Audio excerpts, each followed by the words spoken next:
Une ambiance de pub tamisée dans l'ouest de Londres, ils se rencontrent pour la première fois. Les mots sont difficiles à trouver, surtout lorsque le speed dating est transformé en partie de Scrabble. Mais attention, ici l'idée c'est de placer des mots coquins. Tu vas poser un mot qui va faire sourire, plaisanter un peu, rien de trop sérieux. Ce n'est que la première fois que tu rencontres ces gens et il faut que ça reste léger. C'est une façon informelle et amusante d'essayer de discuter avec quelqu'un et tester différents mots. Je ne pense pas qu'il y ait vraiment de message derrière, c'est juste une façon de s'amuser. Une manière de briser la glace, mais aussi une échappatoire si jamais la conversation ne prend pas. Chaque partie ne dure que 7 minutes avant de passer à son prochain adversaire. Certains verront des messages cachés, d'autres non. Et pour une fois, peu importe l'orthographe, il est même possible d'inventer ses propres mots.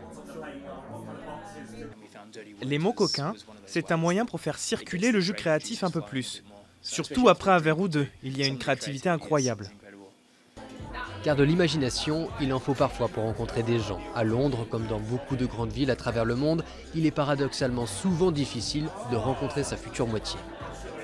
La façon dont on communique est passée à la forme courte, comme avec les textos et les tweets. On a perdu l'art de la communication. Ce n'est pas facile pour beaucoup de gens de trouver quelques minutes pour vraiment s'ouvrir et avoir une conversation avec quelqu'un. Mais je pense que c'est génial parce que ça brise les barrières et oui, vous pourriez finir par parler de sexe, ou vous pourriez finir par parler de quelque chose de complètement différent. Mais vous devez avoir une conversation. Impossible de savoir qui aura remporté la partie. Ici, personne ne compte les points. La seule façon d'en marquer, c'est de décrocher un sourire.